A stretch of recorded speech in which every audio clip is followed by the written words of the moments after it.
لا شريك له وأشهد أن محمدًا عبده ورسوله يا أيها الذين آمنوا اتقوا الله حق تقاته ولا تموتن إلا وأنتم مسلمون يا أيها الناس اتقوا ربكم الذي خلقكم من نفس واحدة وخلق منها زوجها وبث منهما رجالا كثيرا ونساء متبعین ہیں. ہم دعویٰ کرتے ہیں کہ ہم منہج سلف پر چلنے والے لوگ ہیں.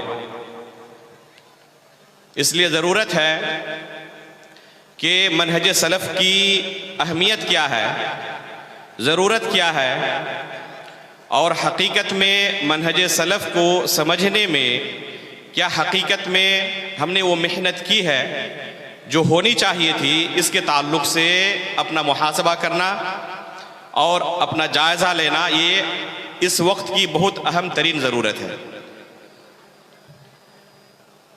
منہج سلف کی ترویج و اشاعت اور اس کے تعارف کے لیے حقیقت میں مدارس کے اندر ہو، چاہے اس طرح عوامی مجلسوں میں ہو، جلسوں میں اور کانفرنسوں میں ہو، وہ محنت صرف نہیں کی گئی ہے جو اس کا حق تھا. آپ مدارس کے نصاب کو دیکھ لیں. ایک طالب علم مدرسے کے اندر داخل ہو کر فارغ ہو جاتا ہے، 8 سال 10 سال کی مدت وہاں پہ لگاتا ہے، لیکن شاذ و نادر ہی کوئی ان کو خاص کتاب پڑھائی جاتی ہو جو منہج سلف سے تعلق رکھنے والی ہے. سلف صالحین کے منہج کو بیان کرنے کے لیے اہل بدعت سے کن مسئلوں میں ان کے ساتھ نزاع رہا ہے، جدال اور جھگڑا رہا ہے، ان کے شبہات کو دور کرنے کے لیے جو کتابیں تصنیف کی تھی. افسوس کی بات یہ ہے کہ طلبہ تو چھوڑ دیں، بہت سارے اساتذہ بھی ان کتابوں کے نام سے واقف نہیں ہوتے، چاہے جائے کہ ان کو پڑھے ہوئے ہوں یا آپ طلبہ کے پڑھائے ہوئے ہوں. سلف صالحین کی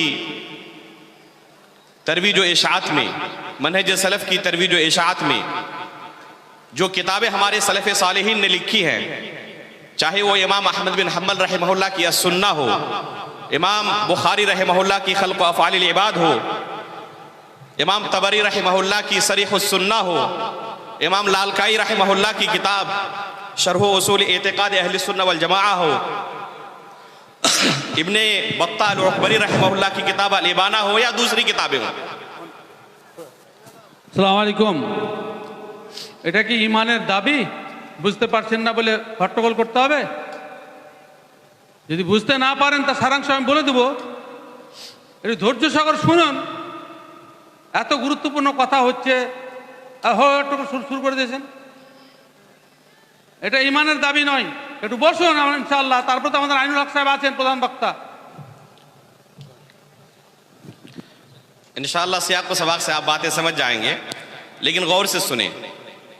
جب دوسری باتیں آپ اردو اور ہندی میں سمجھ لیتے ہیں تو دینی باتیں بھی سمجھنا انشاءاللہ مشکل نہیں ہوگا، اور انشاءاللہ اگر نیت خالص رہے اور آپ نے کوشش کی تو اللہ رب العالمین آسان کر دے گا بإذن اللہ تعالی. ویسے بھی دینی مجلسوں میں بیٹھنا ایک مستقل عبادت ہے. اللہ رب العالمین ایسے بندوں کا تذکرہ کرتے ہیں فرشتوں کے سامنے جو دینی مجلسوں میں بیٹھے رہتے ہیں. تو آپ کا یہاں بیٹھنا ایک عبادت ہے، یہ دینی مجلس ہے، علمی مجلس ہے، اس لیے اس کے وقار کو بحال رکھیں. امام مالک رحمہ اللہ کے تعلق سے آتا ہے کہ جب حدیث رسول کو پڑھانے کے لیے نکلتے تو اس کے لیے خصوصی اہتمام کے ساتھ سجتے سورتے، عطر استعمال کرتے، بہترین کپڑا استعمال کرتے اور پھر طلبہ علم کے سامنے حاضر ہوتے. کسی نے کہا کہ بہت سارے مہمان آپ کے پاس آتے ہیں دور دراز کے علاقوں سے، ان کے لیے آپ اس طرح نہیں سجتے ہیں جس طرح ان فقیر طلبہ کے سامنے پڑھانے کے لیے آپ بن سنور کر نکلتے ہیں اور ان کو جا کے پڑھاتے ہیں.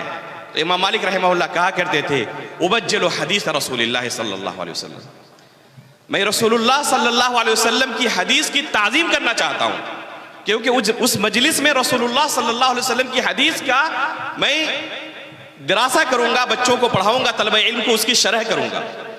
تو میرے بھائیوں، جس مجلس میں قال اللہ اور قال الرسول کی بات ہو، منہج سلف کی بات ہو تو اس کی تعظیم کرنا یہ ایمان کا ایک حصہ ہے. اس لیے آپ لوگ بیٹھیں اور ان باتوں کو سمجھنے کی کوشش کریں، کیونکہ ان کا تعلق آپ کی ذات کے ساتھ ہے، کسی دوسرے کے ساتھ نہیں ہے. یہ اپنے نفس کے احتساب کا اور جائزہ لینے کا وقت ہے کہ ہم سلفی ہونے کا دعویٰ کرتے ہیں، لیکن حقیقت میں منہج سلف سے ہم کتنے واقف ہیں. میں کہہ رہا تھا کہ مدرسوں کے نصاب کے اندر یہ کتابیں نہ داخل ہیں، نہ معاصرین کی جو کتابیں منہج سلف پر لکھی گئی ہیں. بہت سارے علماء نے اس طرح کی کتابیں تصنیف کی ہیں، اور ہمارے بہت ہی معروف شیخ ڈاکٹر اجمل منظور مدنی حفظہ اللہ نے ان کتابوں کے اکثر کتابوں کا ان میں سے اردو میں ترجمہ بھی کر دیا ہے جو منہج سلف سے تعلق رکھنے والی ہیں. اور ان کتابوں کی تعداد جن کا شیخ نے ترجمہ کیا ہے 1-2 نہیں 100 سے زیادہ ہے. اور اللہ کے فضل و کرم سے یہ کتابیں PDF میں بھی فری میں دستیاب ہیں، لیکن شاذ و نادر ہی شاید کوئی ہوگا جنہوں نے ان کتابوں کو پڑھنے کی کوشش کی ہو. یہ منہج سلف سے ہماری محبت کی علامت ہے کہ ہم کتنی کوشش کرتے ہیں منہج سلف کو سیکھنے کی. رسول اللہ صلی اللہ علیہ وسلم نے اپنی زندگی میں ہی پیشین گوئی کر دی تھی کہ میری اس امت کے اندر اختلافات ہوں گے، فرقے جنم لیں گے. جس طرح آج صحابہ اکرام ایک جماعت کی شکل میں ایک منہج پر ایک دین پر قائم ہیں، قیامت تک اسی طرح ایک منہج اور ایک دین پر قائم ہو، ایسا نہیں ہوگا. یہ اللہ کے رسول صلی اللہ علیہ وسلم نے خود پیشین گوئی کر دی تھی، خبر دے دی تھی کہ یہود 71 فرقوں میں، نصارہ 72 فرقوں میں، اور میری امت 73 فرقوں میں تقسیم ہو جائے گی. ان میں سے ہر ایک فرقہ جہنمی ہے سوائے ایک فرقے کے. صحابہ اکرام نے پوچھا اللہ کے رسول وہ کون سا فرقہ ہے؟ تو رسول اللہ صلی اللہ علیہ وسلم نے کیا فرمایا تھا؟ ہم ما کان علیہ انا الیوم و اصحابی، آج میں اور میرے صحابہ جس عقیدے و منہج پر جس دین پر قائم ہے وہی جماعت نجات پانے والی جماعت ہوگی. اگر ہم دعویٰ کرتے ہیں کہ ہم نجات پانے والی جماعت میں سے ہیں تو اپنے نفس کا محاسبہ کرنے کی اور اپنا جائزہ لینے کی ضرورت ہے کہ صحابہ اکرام کا جو منہج تھا، جو دین صحابہ اکرام نے اللہ کے رسول سے حاصل کیا تھا اور اپنے بعد آنے والی امت کو، اپنے بعد آنے والی نسل کو پہنچایا تھا، کیا حقیقت میں اس منہج کو ہم جانتے بھی ہیں؟ عمل کرنا اور اس کے مطابق زندگی گزارنا یہ تو بات کی بات ہے. کیا ہمیں علم بھی ہے؟ کیونکہ علم یہ پہلا مرتبہ ہے، پہلا اسٹیپ ہے کسی چیز پر عمل کرنے کے لیے. بغیر علم کے دنیا کا کوئی کام کرنا ممکن نہیں ہے. چھوٹا سے چھوٹا کام بھی بغیر علم کے کرنا ممکن نہیں. اس لیے میں گزارش کروں گا مدارس کے ذمہ داران سے کہ منہج سلف کے متعلق جو کتابیں تصنیف کی گئی ہیں ان کتابوں کو طلبہ علم کو پڑھایا کریں. اگر کلاس کے اندر نصاب میں داخل کرنا ممکن نہ ہو تو خارجی دروس کے اندر پڑھایا کریں تاکہ طلبہ کو پتہ تو چلے کہ منہج سلف کیا ہے.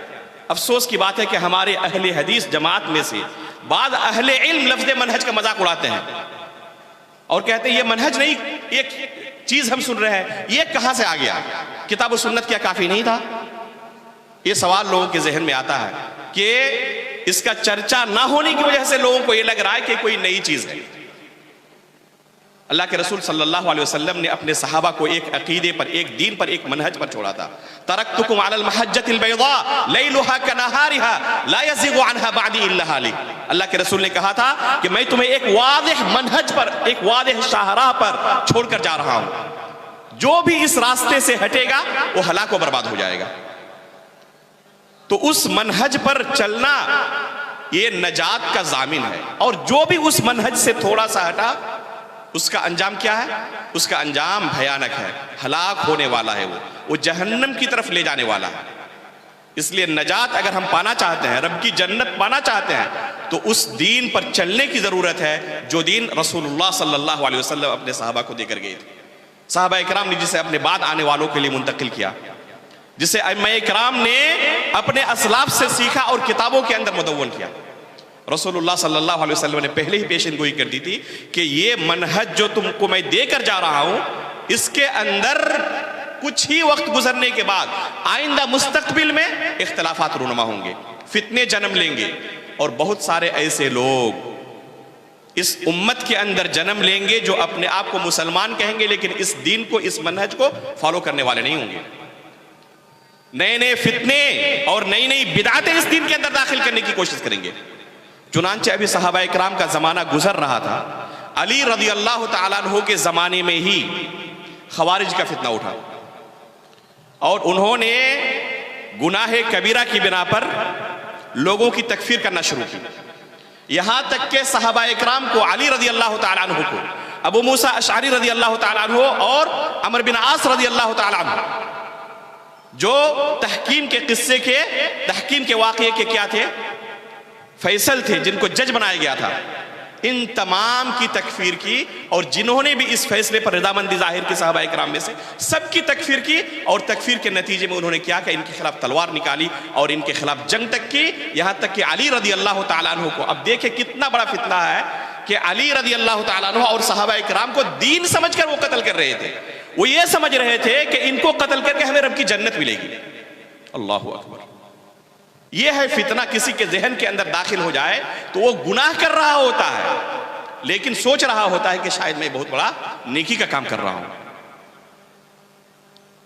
شیخ الاسلام علامہ ابن تیمیہ رحمہ اللہ نے شرح الاصفہانیہ کے اندر، اسی طرح مجموع الفتاویٰ کے اندر، علامہ ابن کثیر رحمہ اللہ نے البدایہ اور نہایہ کے اندر لکھا ہے کہ یہ امت کے اندر سب سے پہلا فتنہ تھا جو رونما ہوا تھا، یعنی مسلمانوں کی تکفیر کرنا، مسلمانوں کو کافر کہنا، کس بنا پر؟ گناہ کبیرہ کی بنا پر۔ اسی وجہ سے آپ صحیح بخاری اٹھائیں اور صحیح مسلم اٹھائیں، پہلی کتاب آپ کو صحیحین کے اندر جو ملے گی، صحیح بخاری کے اندر گرچہ پہلی کتاب و بدیع الوحی ہے لیکن بہت ہی مختصر ہے، اصل کتاب جو مفصل ہے وہ کیا ہے؟ کتاب الایمان ہے، صحیح بخاری میں بھی صحیح مسلم میں بھی۔ امام مسلم اور امام بخاری رحمہم اللہ نے دونوں نے کتاب الایمان کیوں قائم کی اور کس عقیدے پر رد کیا؟ وہ یہی باطل عقیدہ تھا کہ جو گناہ کبیرہ کی بنا پر اپنے مسلمان بھائیوں کو کافر کہا کرتے تھے اور ان کے خلاف تلوار نکالتے تھے۔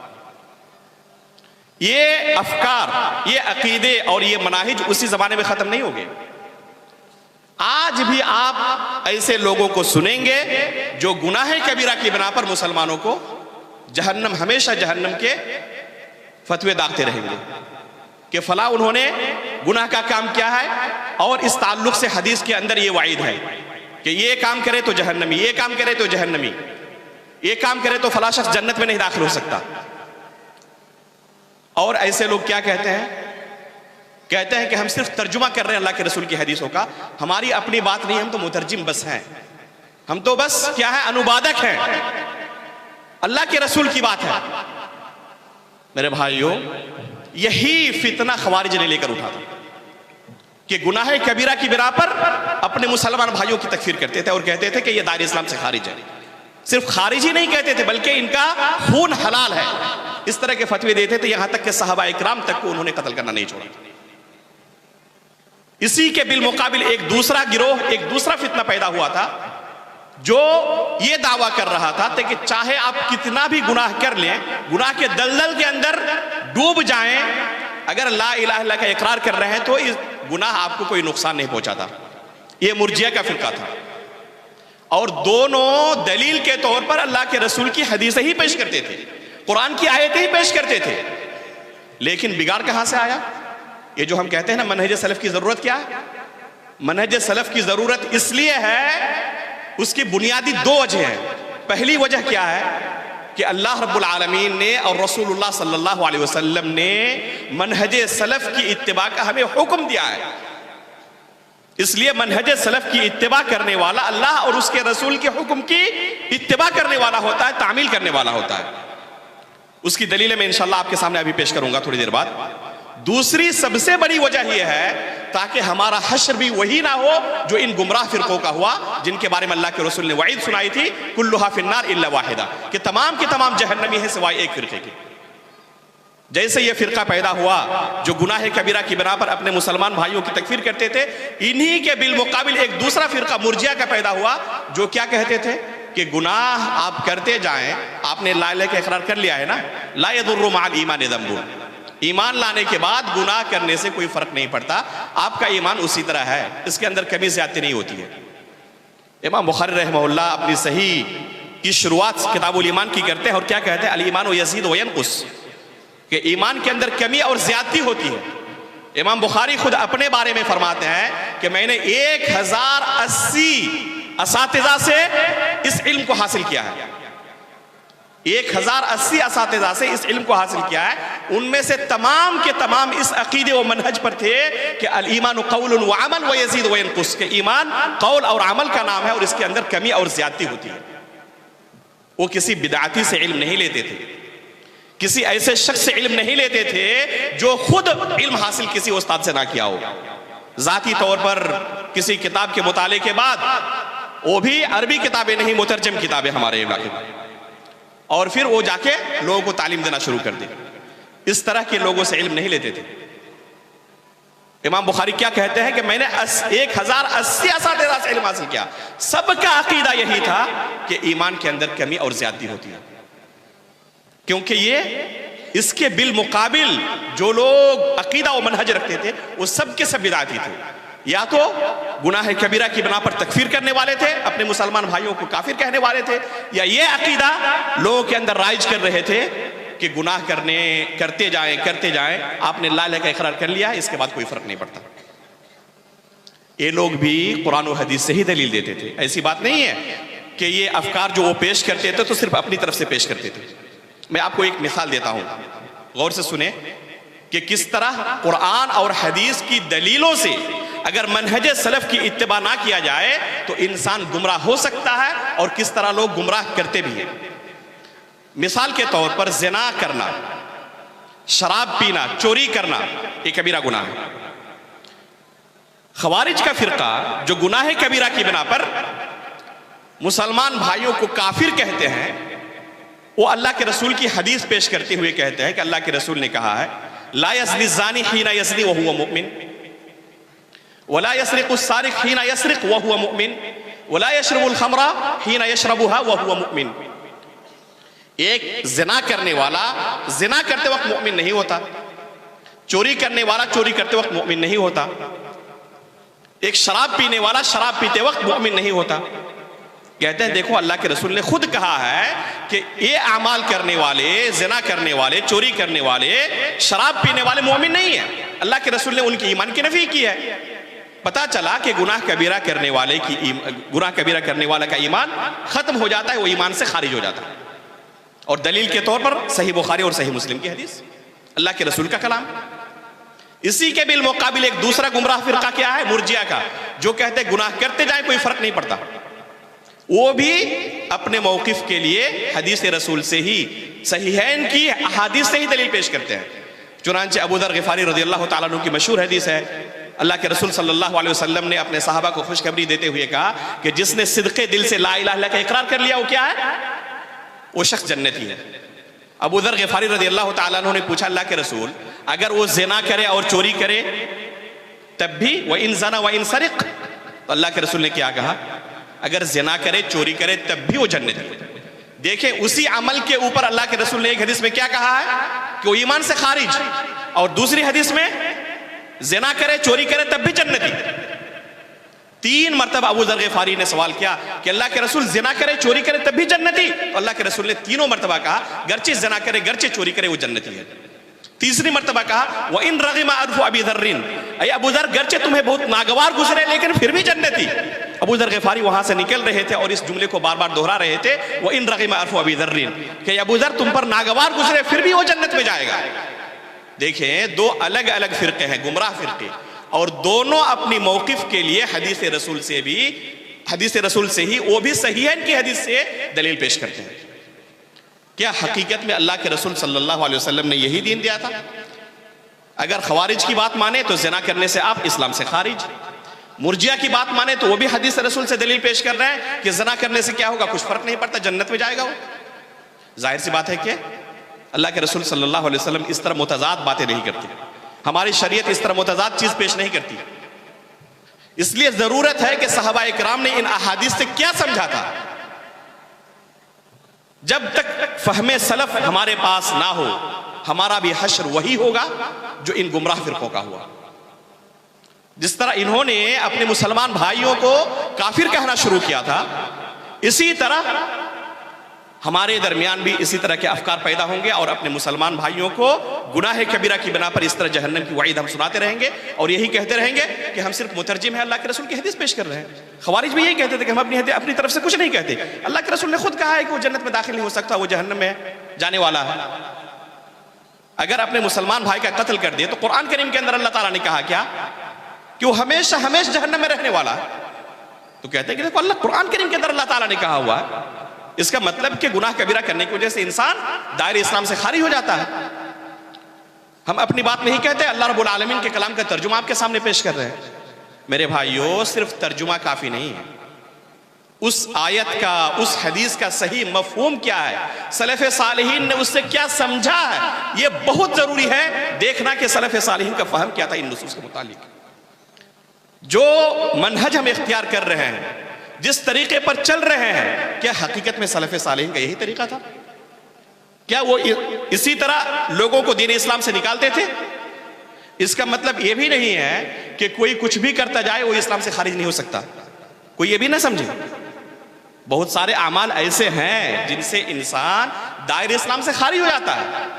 کلمہ لا الہ الا اللہ کا اقرار کر لینے سے قیامت تک کے لیے وہ کلمہ لا الہ الا اللہ کا اقرار کرنے والا بن جائے اور موحد اور مسلمان بن جائے، ایسی بات بھی نہیں ہے۔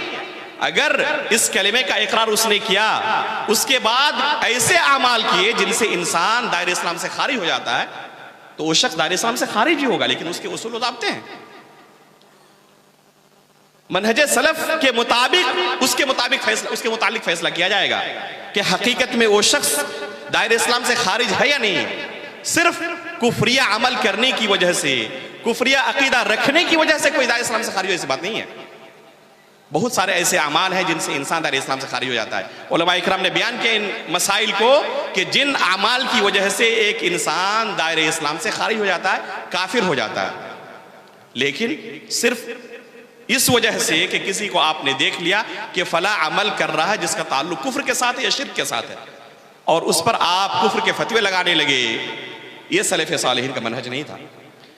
یہ ایک کتاب میں نے ترتیب دی ہے کلمہ لا الہ الا اللہ کے شروط و ضوابط کے تعلق سے اور نواقض کے تعلق سے کہ کن چیزوں کی وجہ سے ایک انسان دائرہ اسلام سے خارج ہو جاتا ہے۔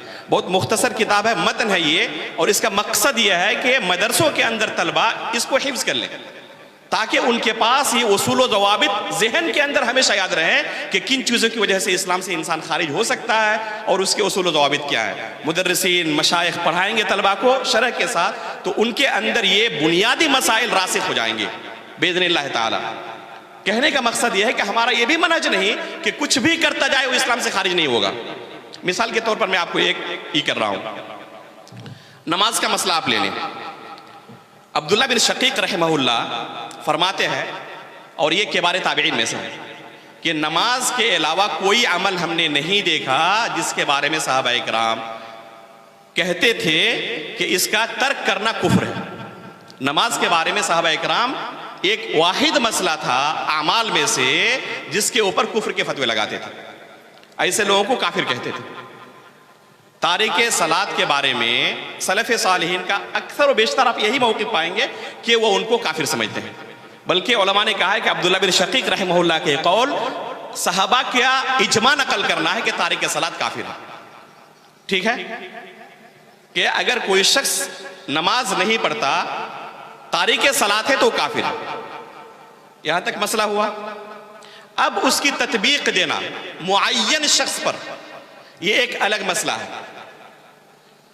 سلف صالحین کا منہج آپ اٹھائیں، آپ پائیں گے کہ ایک ہے عام حکم بیان کرنا، جیسے کہ اس کتاب کے اندر تقریباً 10 نواقض کا بیان کیا گیا ہے جس سے ایک انسان دائرہ اسلام سے خارج ہو جاتا ہے۔ اس کے بعد آخر میں 2 سطر کے اندر سلف صالحین کا منہج ہم نے ذکر کیا ہے، یہ 2 سطر میں آپ کے سامنے پڑھ رہا ہوں۔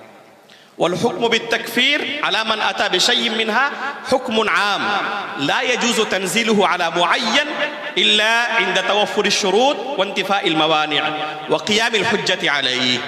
یہ 1.5 سطر کی عبارت ہے جس میں اسی قاعدے کو بیان کیا ہے کہ کسی معین شخص پر تکفیر کا حکم لگانا اور اس کے ساتھ کافروں جیسا برتاؤ کرنا، اس کے لیے شروط اور ضوابط ہیں۔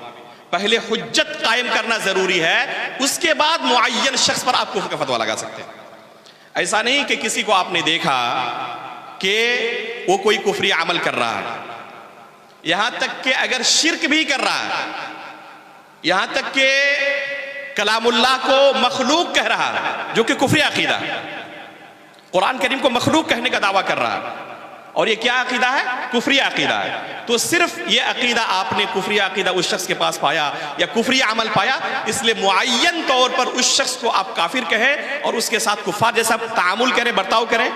کفار جیسا تعامل کرنے کا معنی کیا ہے؟ مثلا اس کی وفات ہو گئی تو اس کی میراث تقسیم نہیں ہوگی اولاد کے درمیان، اس کا ذبیحہ کھانا حلال نہیں ہے، اس کے جنازے میں شرکت نہیں ہوگی، اس کو مسلمانوں کے قبرستان میں دفن نہیں کیا جائے گا۔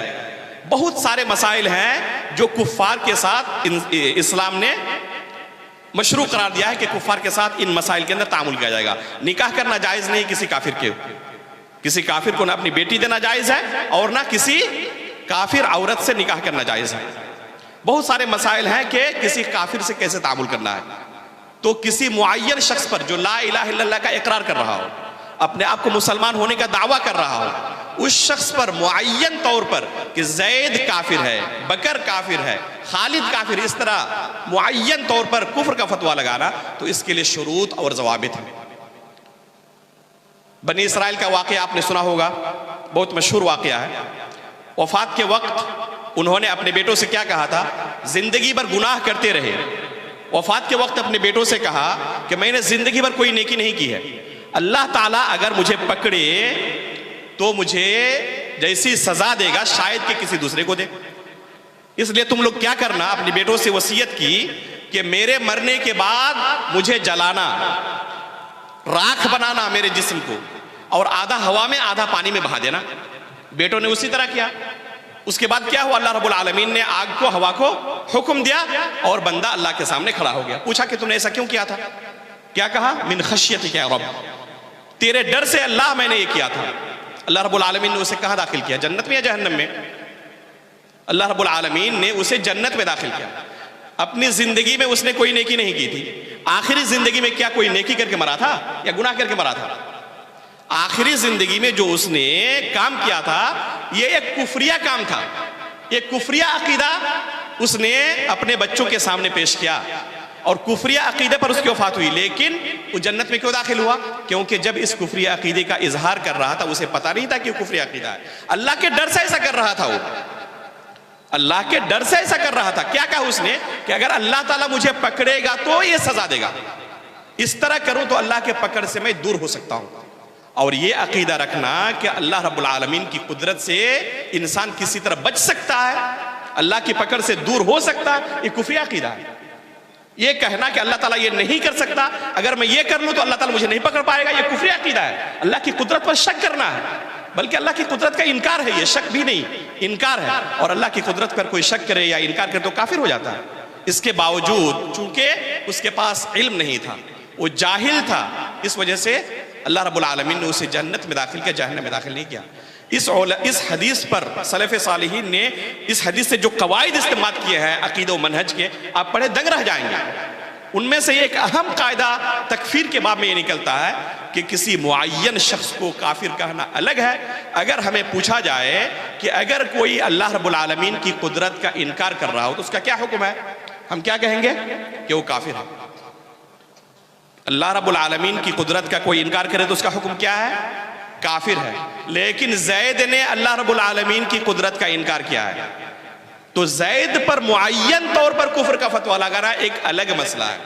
اس کے لیے حجت قائم کی جائے گی، شروط اور ضوابط کو دیکھا جائے گا، جو علماء نے تفصیل کے ساتھ عقیدے کی کتابوں میں لکھا ہے کہ کسی معین شخص کو کافر کہنے کے کیا شروط و ضوابط ہیں، کسی معین شخص کے ساتھ کفار جیسا تعامل کرنے کے لیے کیا شروط و ضوابط ہیں۔ اس لیے کسی معین شخص کو کافر کہنا الگ مسئلہ ہے۔ بعض لوگوں کو تعجب ہوتا ہے کہ آپ عمل پر کفر کا اور شرک کا فتویٰ لگاتے ہیں، لیکن معین شخص نے وہی عمل کیا تو وہ کافر نہیں ہوگا معین طور پر، یہ کیسی بات ہوئی؟ میں آپ کو ایک مثال سے سمجھاتا ہوں۔ ضروری نہیں ہے کہ کسی نے اگر کوئی شرکی عمل کیا ہے یا کفری عمل کیا ہے یا کوئی گناہ کیا ہے تو گنہگار بھی ہو جائے، وہ مشرک اور کافر ہو ہی جائے، ضروری نہیں ہے۔ ایک مثال سے سمجھیں، آپ کسی ہوٹل میں گئے اور ہوٹل والے سے آپ نے پانی طلب کیا کہ مجھے ایک گلاس پانی دو۔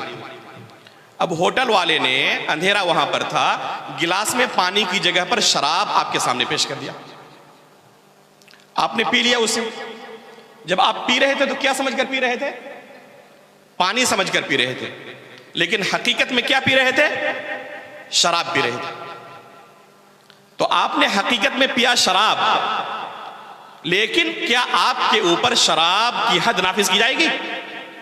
کیونکہ آپ کو علم نہیں تھا، آپ نے شراب پیا ہے، لیکن آپ کے اوپر شراب کی حد نافذ نہیں کی جائے گی۔ حدیث رسول سے ایک مثال سنیں۔ اللہ کے رسول صلی اللہ علیہ وسلم نے شراب پینے والے پر لعنت کی ہے۔ شراب پینے والے پر خود اللہ کے رسول صلی اللہ علیہ وسلم نے لعنت کیا ہے۔ شراب کے بارے میں 10 لوگوں پر لعنت کی ہے، ان میں سے ایک کون ہے؟ شراب پینے والا۔ رسول اللہ صلی اللہ علیہ وسلم کے زمانے میں ہی ایک شخص کو بار بار شراب پینے کے جرم میں لایا جاتا تھا، اور اللہ کے رسول اس پر حد نافذ کرتے تھے۔ ایک مرتبہ ایک صحابی رسول نے اس پر لعنت بھیج دی۔ خود اللہ کے رسول نے عام طور پر لعنت بھیجی ہوئی ہے کہ شراب پینے والے پر اللہ کی لعنت ہے۔ اس صحابی سے غلطی کیا ہوئی؟ اللہ کے رسول کی جو لعنت تھی عمومی لعنت تھی، لیکن اس صحابی نے اس عام لعنت کو ایک خاص شخص پر چسپا کر دیا، اس کو اوپر نازل کر دیا، اس قاعدے کو لاگو کر دیا۔ کہا کہ تم پر اللہ کی لعنت ہو، کتنی بار تمہیں اللہ کے رسول کے پاس لایا جا رہا ہے، اس کے باوجود تمہیں شرم نہیں آتی؟ تو اللہ کے رسول نے فوراً کہا لا تلعنہ فإنہ یحب اللہ ورسولہ، اس پر لعنت نہ بھیجو، یہ اللہ اور اس کے رسول سے محبت کرتا ہے۔ اس صحابی نے کیا غلطی کی تھی؟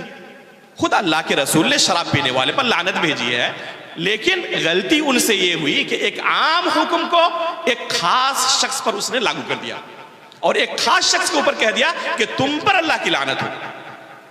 اللہ کے رسول نے فوراً منع کیا کہ اس پر لعنت نہ بھیجو، یہ اللہ اور اس کے رسول سے محبت کرتا ہے۔ تو ضروری نہیں ہے کہ کوئی گناہ کر رہا ہو تو گناہ کرنے والا گنہگار ہو ہی جائے۔ ہو سکتا ہے کہ اس کے پاس عذر ہو، وہ تعویل کرنے والا ہو، وہ جاہل ہو، یا اس کے پاس لا علمی ہو، وہ اس چیز کو کفر نہ سمجھ رہا ہو اور اس کے پاس دلیل اب تک واضح نہ ہوئی ہو۔ معین شخص پر کفر کا فتویٰ لگانا عام حکم کی وجہ سے جائز نہیں ہے۔ اس کی میں آپ کو 2 مثالیں پیش کرتا ہوں۔ امام احمد بن حنبل رحمہ اللہ کے زمانے میں ایک بہت بڑا فتنہ ظاہر ہوا تھا، خلق قرآن کا فتنہ، بہت بڑا فتنہ تھا۔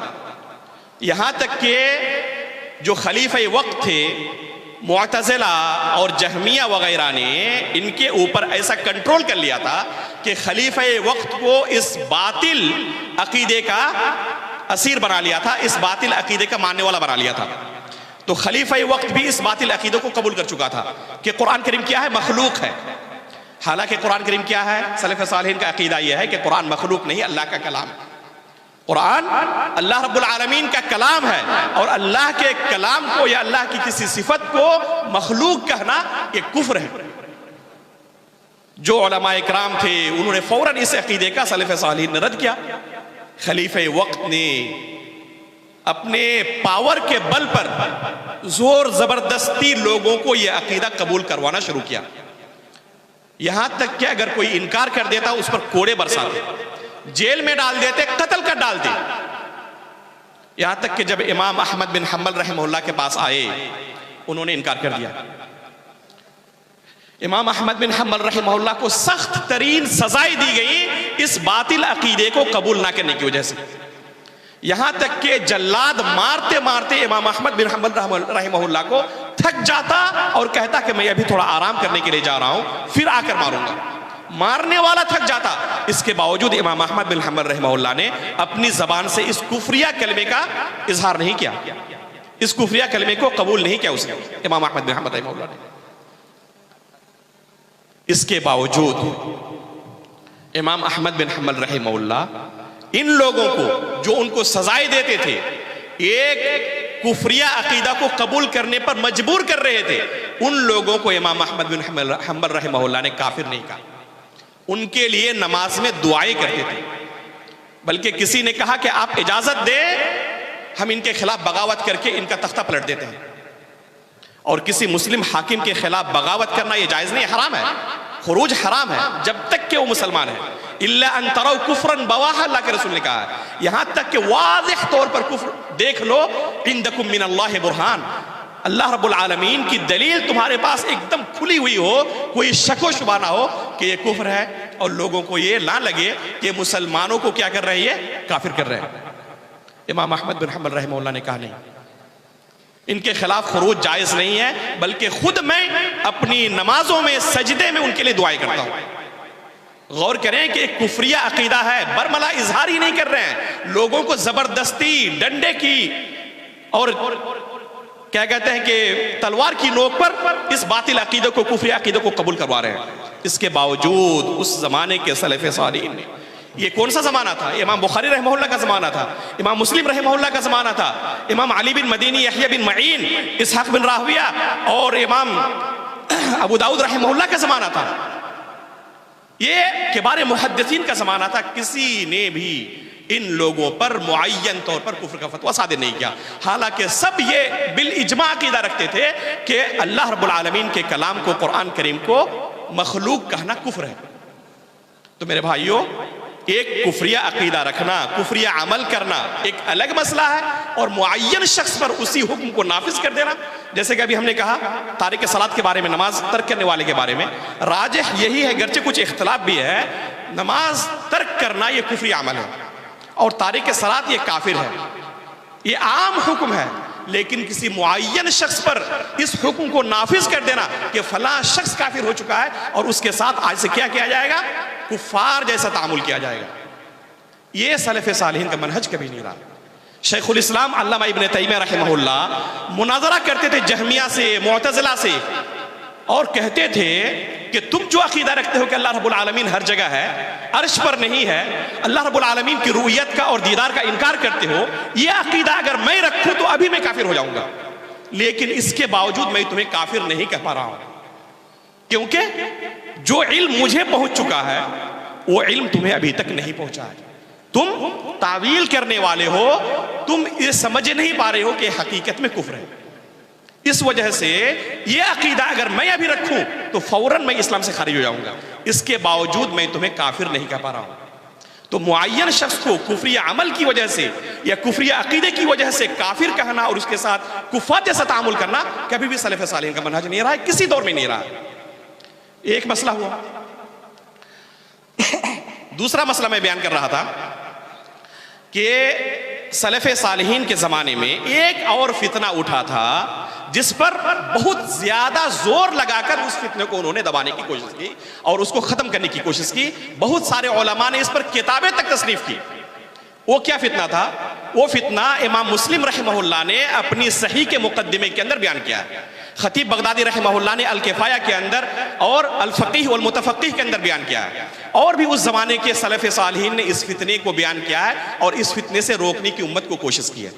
وہ فتنہ کیا تھا؟ امام مسلم رحمہ اللہ اپنی صحیح کے مقدمے میں ابو الزناد رحمہ اللہ سے نقل کرتے ہیں کہ مدینے کے اندر 100 سے زیادہ ایسے لوگ تھے، یا تقریباً سینکڑوں ایسے لوگ تھے جو لوگوں کو دین کی تعلیم دیتے تھے، لوگوں کو دین سکھاتے تھے۔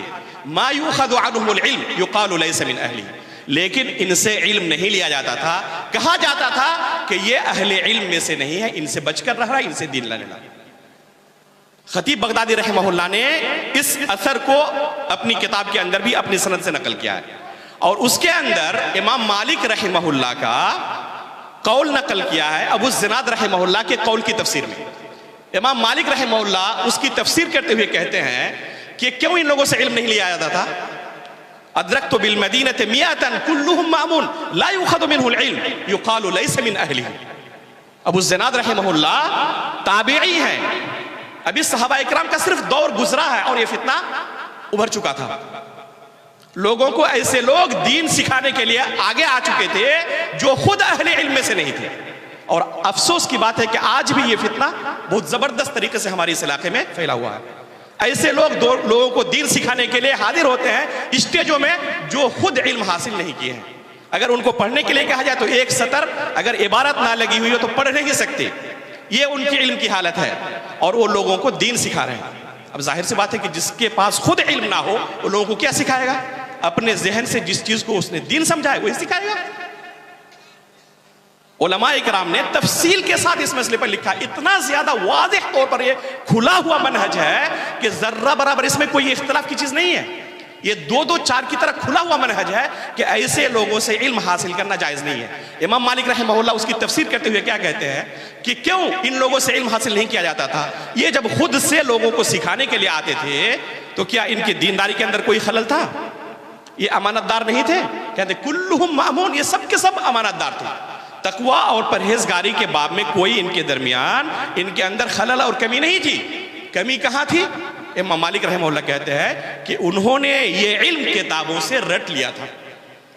اب غور کریں، یہ آج کے زمانے کی حالت نہیں ہے. امام مالک رحمہ اللہ کے زمانے اور زناد رحمہ اللہ کے زمانے کا ہی معاملہ ہے.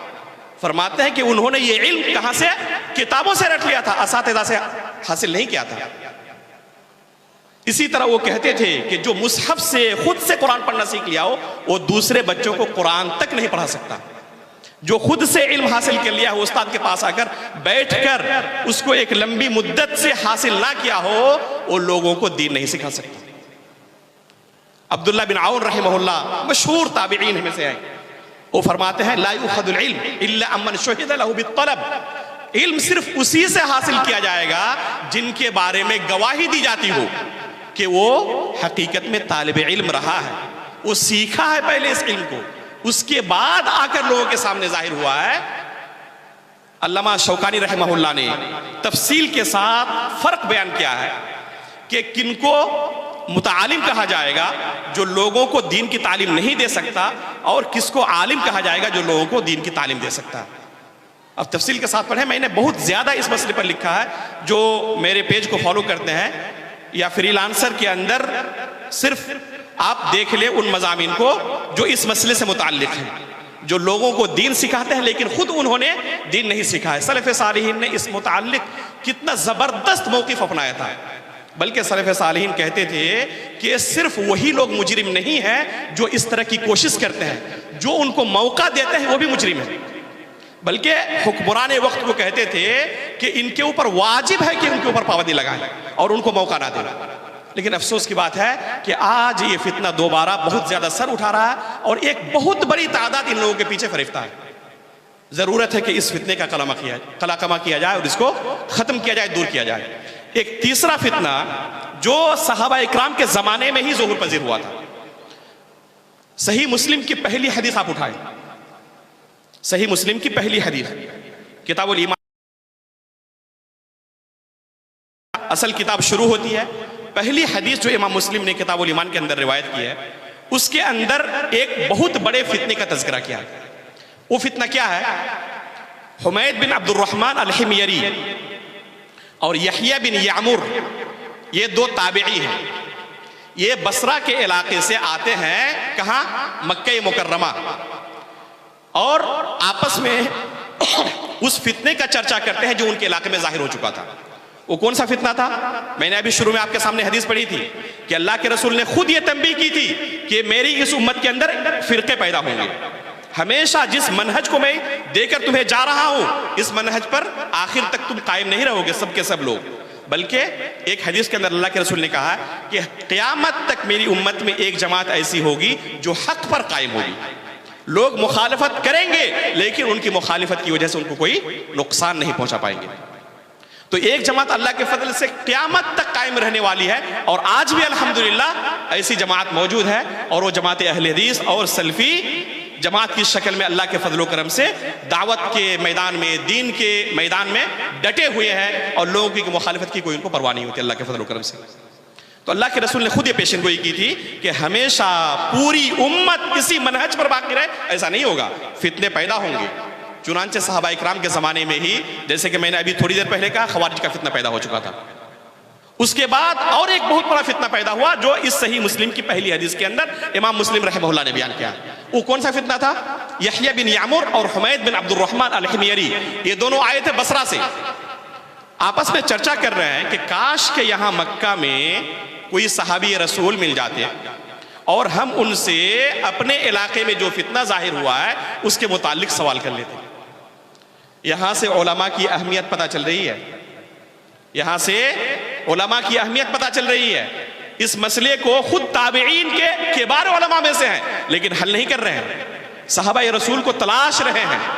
اور حقیقت میں ایک سلفی اور ایک اہل حدیث کی یہی پہچان ہوتی ہے کہ وہ کسی مسئلے کے تعلق سے جانکاری لینی ہو تو کیا کرتا ہے، وہ علماء کی طرف رجوع کرتا ہے، خود سے فیصلہ نہیں کر لیتا.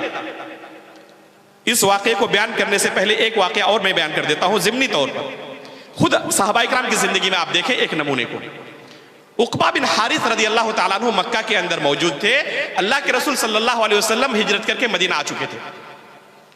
یہ ابھی مکہ میں موجود ہیں اور ابھی تمام صحابہ کرام پر ہجرت فرض نہیں ہو گیا تھا، ہجرت فرض نہیں ہو گئی تھی، بلکہ بہت سارے ایسے تھے جو مستضعفین، جن کو اللہ نے قرآن میں کہا ہے کہ ان کو اللہ تعالیٰ نے چھوٹ دیا ہوا تھا، جب تک یہ کمزور ہیں تب تک ان کے لیے رخصت ہے، مکہ میں قیام کر سکتے ہیں، لیکن جیسے ہی ان کی حالت سدھرے وہ ہجرت کر کے مدینہ آ جائیں. بہرحال عقبہ بن حارث رضی اللہ تعالیٰ عنہ اور بہت سارے صحابہ کرام ابھی بھی مکہ میں موجود تھے، یہاں تک کہ اللہ کے رسول کے چچا عباس رضی اللہ تعالیٰ عنہ، عبداللہ بن عباس رضی اللہ تعالیٰ عنہ، ان کا پورا خاندان، بلکہ خاندان میں سے بہت سارے لوگ آخری وقت اللہ کے رسول صلی اللہ علیہ وسلم کی زندگی کے انہوں نے ہجرت کیا تھا. تو بہت سارے صحابہ کرام ابھی مکہ میں موجود تھے. ان میں سے ایک کون تھے؟ عقبہ بن حارث رضی اللہ تعالیٰ عنہ. ایک دن کا معاملہ ہے کہ ایک خاتون ان کے گھر میں آ کر کہتی ہے کہ میں نے آپ کو اور آپ کی بیوی دونوں کو دودھ پلایا ہے. ایک خاتون کی گواہی ہے بس، اور گواہی کن کے سامنے پیش کر رہے ہیں؟ ایک صحابی رسول کے سامنے. ہم میں سے کوئی ہوتا تو کیا کرتا؟ فوراً انٹرنیٹ میں سوال لکھ کے سرچ کر لیتا اور خود سے فتویٰ لے لیتے. وہاں پر صحابہ اکرام بھی موجود تھے، خود صحابی رسول ہیں. زیادہ سے زیادہ کیا کرتا؟ قرآن حدیث دیکھ لیتا. اللہ رب العالمین نے سورہ بقرہ کی جو لمبی آیت ہے اس کے اندر خود بیان کیا ہوا ہے گواہی کے اصول و ضوابط کو، کہ دو لوگوں کی گواہی ضروری ہے کسی معاملے میں. اگر مرد نہ ہو، عورت ہو، تو دو عورت ایک مرد کے بالمقابل، اور یہاں پر صرف ایک عورت ہے. ہم فوراً اجتہاد کرتے کہ تم صرف ایک عورت ہو، تمہاری گواہی کا کوئی اعتبار ہی نہیں شریعت کی نگاہ میں، فوراً اس کو ہم رد کر دیتے. نہیں، اس صحابی نے ایسا نہیں کیا. کیا کیا؟ فوراً وہاں سے رخت سفر باندھا مدینے کے لیے، اللہ کے رسول کے پاس وہاں سے سفر کر کے آئے صرف ایک مسئلے کے لیے. آج علماء کو ہم فون کرتے ہیں، وہ جواب نہیں دیتے تو ناراض ہو جاتے ہیں کہ انہوں نے جواب نہیں دیا. اتنی توفیق نہیں ہوتی کہ جو مشہور علماء علاقے کے اندر موجود ہیں وہ فیس بھی نہیں لیتے. ڈاکٹر کے پاس جائیں تو فیس بھی لیتے ہیں، یہ فیس بھی نہیں لیتے، فری میں آپ کو آپ کے دینی مسائل کا حل پیش کرتے ہیں. پھر بھی اتنی توفیق نہیں ہوتی کہ ان کے پاس جائیں اور جا کر ان سے اس مسئلے کا حل کریں. خود سے انٹرنیٹ سے سرچ کر کے ہم مفتی بن جاتے ہیں، یا زیادہ سے زیادہ اپنے ہی گھر کے قریب کی کوئی مل جائے تو اسی سے مسئلہ حل کر لیتے ہیں. انہوں نے ایسا نہیں کیا، وہاں سے سفر کر کے آئے اللہ کے رسول کے پاس، پورا واقعہ بیان کیا. اللہ کے رسول نے کہا کیف وقد قیل، کہ میں نے دودھ پلایا ہے، اس کے باوجود اس عورت کے ساتھ کیسے رہ سکتے ہو تم؟ فوراً انہوں نے اپنی بیوی کو طلاق دے دی. اب غور کریں کہ اگر خود سے وہ اجتہاد کر رہے ہوتے اور اس آیت کے مطابق فیصلہ کر رہے ہوتے تو کیا کرتے؟ اسی بیوی کے ساتھ ہمیشہ رہتے اور ایک ناجائز تعلقات وہاں پر زندگی بھر قائم کیے ہوئے رہتے. تو یہ ہے علماء کی اہمیت. ابھی اللہ کے فضل و کرم سے علماء موجود ہیں. جب کسی عالم کی وفات ہوتی ہے اس وقت ہماری آنکھ کھلتی ہے کہ ایک عالم دنیا سے رخصت ہو گئے، کاش کہ ہم نے ان سے کچھ فائدہ اٹھا لیا ہوتا. ارے بھائی، جب تک موجود ہے تب تک کو کم از کم فائدہ اٹھا لیں، لیکن ہمیں توفیق نہیں ہوتی. ہم جاتے ہیں کن کے پاس؟ جو خود مسکین ہوتے ہیں. مجھے بعض مشائخ نے بیان کیا، آپ کے اسی مغربی بنگال کی بات ہے، کہ ایک اجلاس میں بہت سارے شیخ الحدیث بیٹھے ہوئے تھے. بہت سارے شیخ الحدیث جو اپنے مدرسوں میں صحیح بخاری کا درس دیتے ہیں، اور اس اجلاس کے آخر میں سوال و جواب کی مجلس قائم کی گئی.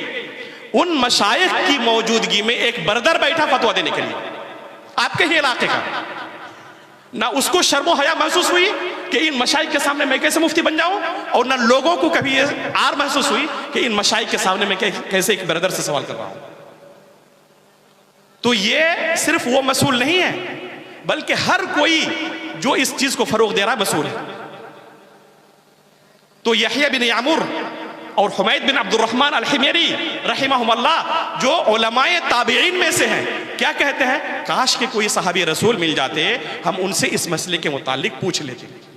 اتنے ہی دیر میں کیا دیکھتے ہیں کہ عبداللہ بن عمر رضی اللہ تعالیٰ عنہ صحابی رسول جلیل القدر صحابی مسجد حرام کے اندر داخل ہو رہے ہیں. کہتے ہیں کہ فوراً جا کے ہم نے ان کو لپکا, ایک دائیں اور ایک بائیں جانب ہو گئے, اور جا کے ان کے سامنے ہم نے اپنا مسئلہ رکھا کہ ہمارے علاقے بصرہ میں معبد جوہنی نام کا ایک شخص ظاہر ہوا ہے ایک فتنہ لے کر. کون سا فتنہ؟ تقدیر کے انکار کا فتنہ. یہ کوئی نیا فتنہ نہیں ہے, یہ فتنہ صحابہ کرام کی زندگی میں ظاہر ہو چکا تھا. تقدیر کے انکار کا فتنہ, ان الامر انف والا قدر. وہ یہ نعرہ لگاتا تھا کہ کسی چیز کے بارے میں تفصیلی طور پر علم اللہ تعالیٰ کو کب ہوتا ہے؟ واقع ہو جانے کے بعد. واقع ہونے سے پہلے اللہ تعالیٰ کو کچھ پتہ نہیں رہتا. نعوذ باللہ من ذالک. وہ اللہ قدر اور تقدیر نام کی کوئی چیز نہیں ہے. عبداللہ بن عمر رضی اللہ تعالیٰ عنہ نے جب سنا فوراً کہا کہ ان کو جا کے کہہ دینا کہ میں ان سے بری ہوں, وہ مجھ سے بری ہے. حقیقت میں اہل بدعت کے ساتھ ایک سلفی عالم کا یہی تعامل ہونا چاہیے, ایک سلفی شخص کا یہی تعامل ہونا چاہیے کہ اہل بدعت کے ساتھ گٹھ جوڑ کر کے نہ رہیں, بلکہ وہ مجھ سے بری ہے, میں ان سے بری ہوں. دینی معاملات میں کوئی ان کے ساتھ دوستی نہیں. ہاں دنیاوی کوئی معاملات ہو, کہیں پر ملی معاملہ ہو, تو وہاں پر مصلحت کے تحت اگر وہاں پر لوگوں کو شبہہ نہیں پیدا ہو رہا ہے, لوگ آپ سے غلط تأثر نہیں لے رہے ہیں اور ان کی بدعت سے قریب نہیں ہو رہے, تو حالات کے پیش نظر کہیں کہیں پر معمولی گنجائش دی جا سکتی ہے. ورنہ یہی حکم ہے کہ اہل بدعت کے ساتھ اتحاد و اتفاق کر کے رہنا, لوگوں کے سامنے ان کو پیش کرنا, ان کی مجلسوں میں حاضر ہونا, ان کی باتیں سننا, اس کی گنجائش ہماری شریعت نے نہیں دی ہے. یہ سلف صالحین کا کھلا ہوا واضح منہج ہے. آپ امام جن کے بارے میں ابھی میں نے شروع میں کہا کہ ان کتابوں کو نہ پڑھنے کی وجہ سے ہم اپنے عقیدے اور منہج سے واقف نہیں ہیں. آج امام لالکائی رحمہ اللہ نے شرح اصول اعتقاد اہل سنہ والجماعہ کے اندر, جو کہ منہج کی بے مثال کتاب ہے, کاش کہ اس کتاب کو طلب علم کو پڑھا دیا جاتا ہے. ایک دو نہیں, تقریباً 200 نصوص ذکر کیے ہیں سلف صالحین کا منہج ذکر کرتے ہوئے کہ اہل بدعت سے کسی بھی طرح کا تعلق رکھنا, ان کی مجلسوں میں حاضر ہونا, ان کے دروس میں حاضر ہونا, ان کو لوگوں کے سامنے پیش کرنا جائز نہیں ہے. عبداللہ بن عمر رضی اللہ تعالیٰ نے فوراً کہا ان کو جا کر کہہ دینا کہ میں ان سے بری ہوں, وہ مجھ سے بری ہوں, ان کے ساتھ میرا کوئی تعلق نہیں ہے. دوسرا جملہ کیا کہا کہ اگر وہ احد پہاڑ کے برابر بھی اللہ کے راستے میں سونا خرچ کریں, پھر بھی اللہ رب العالمین ان کا کوئی عمل قبول کرنے والا نہیں ہے جب تک کہ تقدیر پر ایمان نہ لائیں. احد پہاڑ کے برابر سونا خرچ کرنے کا معنی سمجھ رہے ہیں نا؟ احد پہاڑ جانتے ہیں کتنا بڑا ہے؟ احد پہاڑ کے برابر اگر سونا اکٹھا کرنا ہو تو پوری دنیا کی جائیداد کو آپ بیچ دیں تب بھی سونے کے اندر کنورٹ کریں تو احد پہاڑ کے برابر نہیں ہو پائے گا. یعنی پوری دنیا بھی اگر کوئی مالک ہو جائے پوری دنیا کا, اور پوری دنیا اللہ کے راستے میں خرچ کر دے, تقدیر پر ایمان نہ ہو. یہ صرف تقدیر پر ایمان ہونے, بالکل میں دیکھ رہا ہوں گھڑی بار بار, انشاءاللہ 1 منٹ بھی زیادہ نہیں لوں گا. تو کیا کہا انہوں نے کہ اگر پوری دنیا کے برابر بھی, یعنی احد پہاڑ کے برابر بھی سونا خرچ کر دے, لیکن تقدیر پر ایمان نہ ہو تو اللہ رب العالمین کے عذاب سے نہیں بچ سکتے. میرے بھائیوں, یہ صرف تقدیر کا مسئلہ نہیں ہے, ایمان کے تمام ارکان کا یہی مسئلہ ہے. آپ پوچھ لیں امتحان کے طور پر اسی جماعت سے, اسی گروہ سے, کہ کتنے لوگوں کو تقدیر کے بارے میں پتا ہے کہ ہمارا ایمان تقدیر کے متعلق کیسا ہونا چاہیے. کبھی ان سے بات کریں, آپ کو اندازہ ہوگا کہ 90% 95% لوگ آپ کو ایسے ملیں گے جن کو تقدیر کے بارے میں ذرہ برابر کوئی علم ہی نہیں ہے. اللہ رب العالمین کے بارے میں پوچھ رہے کہ ہمارا ایمان کیسا ہونا چاہیے رب العالمین کے سلسلے میں, اکثر و بیشتر کو آپ پائیں گے کہ اللہ رب العالمین کے بارے میں جو عقیدے کی کتابوں میں بیان ہوا ہے اکثر لوگوں کو کوئی علم نہیں ہے. وجہ کیا ہے؟ کیونکہ ان مسائل کو لوگوں کے سامنے کبھی بیان نہیں کیا جاتا. چند علماء ہوتے ہیں جو توحید کے مسائل, ایمان کے مسائل, ان مسائل کو لوگوں کے سامنے رکھتے ہیں, منہج کے مسائل, عقیدے کے مسائل کو رکھتے ہیں. بکثرت ضرورت ہے کہ ان مسائل کو لوگوں کے سامنے چھیڑا جائے. یہ جو لوگوں کے اندر نفرت ایک ہے نا, نفرت تو نہیں کہوں گا, ایک طرح سے اجنبیت پر ہے کہ اس طرح کے مسائل کو سننے کے بعد جلدی سمجھ نہیں پاتے بہت ساری باتوں کو. وجہ کیا ہے؟ کیونکہ زندگی میں پہلی بار سن رہے ہیں, اس سے پہلے کبھی سنا ہی نہیں, چند لوگوں سے صرف سنا تھا. جب بکثرت اس چیز کا تذکرہ ہوگا, بار بار ان چیزوں کو دہرایا جائے گا, تو پھر یہ چیزیں ان کے لیے سمجھنا آسان ہو جائیں گی. ان کے ذہن کے اندر, ان کے دل کے اندر یہ عقیدہ راسخ ہو جائے گا. کوئی بھٹکانا بھی چاہے گا تو کامیاب نہیں ہوگا.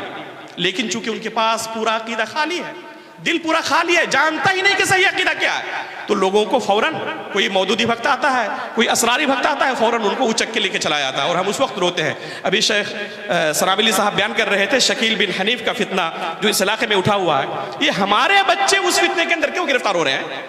ایک بہت واضح منہج اور بہت واضح عقیدہ عیسیٰ علیہ السلام کے تعلق سے جس کا علم ہر بندے کو ہونا چاہیے تھا, لیکن ایک فتنہ اٹھا ہے اور ہمارے بچوں کو جا کے وہ کیا کر رہا ہے؟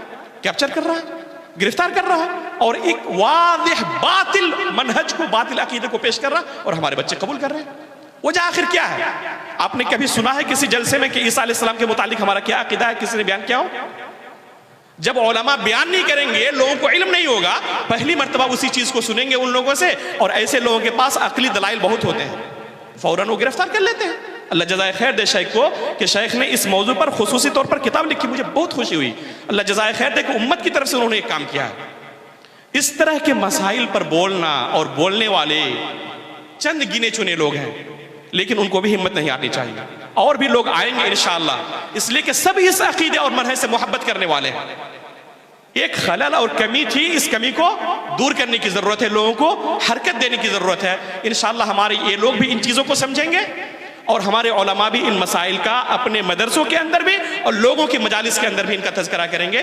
تو انشاءاللہ سنہرا دور آئے گا جس میں منہج سلف کا اظہار ہوگا, اور لوگ اس چیز سے اجنبیت پن اور اکیلا پن محسوس نہیں کریں گے انشاءاللہ باذن اللہ. ان چیزوں کو بار بار بیان کیا جانا, اس سے مشائخ کو میں کہوں گا کہ اس کو عار نہ سمجھیں, اور نہ یہ سمجھیں کہ ایک ہی چیز کو بار بار کیوں ہم بیان کریں. میں آپ کو ایک مثال صرف دیتا ہوں. علامہ ابن باز رحمہ اللہ, نام آپ لوگوں نے سنا ہے؟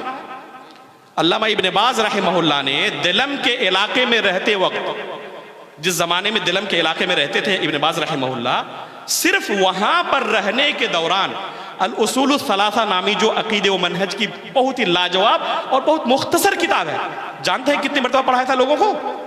100 مرتبہ سے زیادہ. اتنے بڑے علامہ, دنیا کے سب سے بڑے عالم, اور انہوں نے عار محسوس نہیں کی کہ ایک چھوٹی کتاب لوگوں کو بار بار پڑھانے سے کیا فائدہ ہوگا, 2 مرتبہ 5 مرتبہ پڑھا دیا کافی ہے. لیکن جانتے تھے ہمارے علماء کہ ان مسائل کا تذکرہ کس قدر زیادہ کرنا چاہیے. 100 مرتبہ سے زیادہ ابن باز رحمہ اللہ نے صرف الاصول الثلاثہ کو لوگوں کو پڑھایا تھا. اور آج ہم اگر 1 مرتبہ پڑھا لیتے ہیں, 2 مرتبہ کسی موضوع پر, عقیدے کے موضوع پر بول لیتے ہیں, تیسری بار بولنے میں خود عجیب لگتا ہے کہ اسی چیز کو پھر کیسے لوگوں کے سامنے دہرائیں. میرے بھائیوں, نہ گھبرائیں, بار بار لوگوں کے سامنے تذکرہ کرتے رہیں. قرآن کریم کے اندر اللہ رب العالمین نے ہمیں یہ تعلیم دی ہے, سورہ فاتحہ کو ہم بار بار دہراتے ہیں نماز کے اندر. کیوں؟ کیونکہ اس کے پیچھے مقصد ہے. ایسے ہی اللہ رب العالمین نے اس کا حکم نہیں دیا ہے. اللہ اکبر کا لفظ دن میں کتنے مرتبہ آپ دہراتے ہیں؟ کہیں لفظ اللہ اکبر روزانہ دن میں کتنی مرتبہ دہراتے ہیں؟ تقریباً 250 سے 300 مرتبہ ہر مسلمان بندہ دہراتا ہے.